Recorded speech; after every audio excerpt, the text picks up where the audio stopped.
ఓసారి దేవునికి స్తోత్రం చెప్పండి. వర్షం ఆగిపోతే దేవునికి స్తోత్రం చెప్పండి. దేవునికి స్తోత్రం. హల్లెలూయా, హల్లెలూయా. ఇప్పుడు అక్కడ ఉన్నటువంటి సైన్యం దగ్గరికి తెగించి ఒక అడుగు ముందుకేశారట. ఎవరు? 4 కుష్టు రోగులు. వీళ్ళ ఇంట్లో శుభం లేదు, వీళ్ళ ఒంట్లో శుభం లేదు, వాళ్ళ ఊళ్ళో శుభం లేదు. శుభమైనటువంటి 4 కుష్టి వ్యాధిగ్రస్తులు ఎక్కడైతే భోజనం దొరుకుతుందో, ఎక్కడైతే సహాయం దొరుకుతుందో చద్దాం, చంపినా పర్వాలేదు, అక్కడికే వెళ్ళిపోదాం.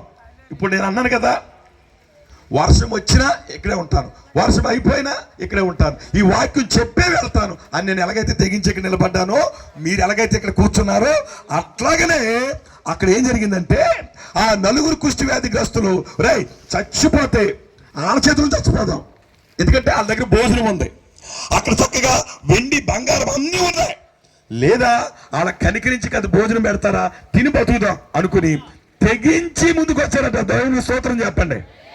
ఎలా వచ్చారట? అందరూ చెప్పండి, ఎలా వచ్చారండి? తెగించాలి. భక్తి జీవితంలో మనం ఏం చేయాలి చెప్పండి? తెగించాలి. దేవుడు మిమ్మల్ని దీవించును గాక. ఇలా తెగించి వాక్యం వినాలా, ఇలా తెగించి దేవుని మాటలు వినాలా. తెగింపు లేకపోతే వాడు క్రైస్తవుడు కాదు. 4 కుష్టి వ్యాధిగ్రస్తులు పనికిరాలేనండి. చేతులు పనిచేయవు, వాళ్ళకి కాళ్ళు పనిచేయవు, ఇంట్లోనేమో అశుభం, ఊళ్ళోకి రానెత్తలేదు, ఊళ్ళోకి వెళ్తాడు అశుభం, వాళ్ళు ఎవడో లెక్క చేయడు. చివరికి వాళ్ళు తెగించి అనుకున్నారట, తెగించి ఆ ముందుకే వెళ్ళిపోదాం అనుకుని ఈ 4 బయలుదేరారట.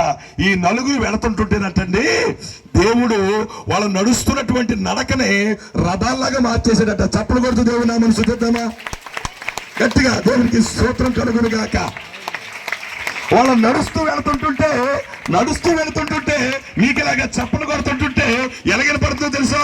అమ్మో, రథాలు వచ్చేస్తున్నాయి, గుర్రాలతో వచ్చేస్తున్నారు అనుకున్నారట. ఎవరు? శత్రువులు ఏమనుకున్నారట?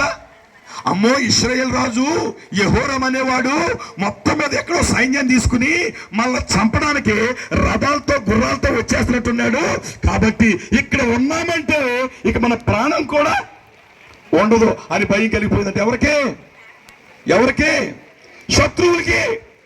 ఎప్పుడైతే వాళ్ళకి భయం కలిగిందో వండుకున్నారంటే వండుకుని తిందామనుకున్నారు. మంచి మాంసం కూర చక్కగా చాలా మంది తీసుకొచ్చారు. వెండి బంగారం మూటలతో తెచ్చుకున్నారు. సైన్యం కదా, ఎన్ని రోజులు ఉంటారో తెలియదు ఈ యుద్ధం. అందుకని తెచ్చుకుని బంగారం వెండి అన్ని తెచ్చుకుని అక్కడ పెట్టుకున్నారు, వండుకున్నారు, మూటలు అక్కడ పెట్టుకున్నారు.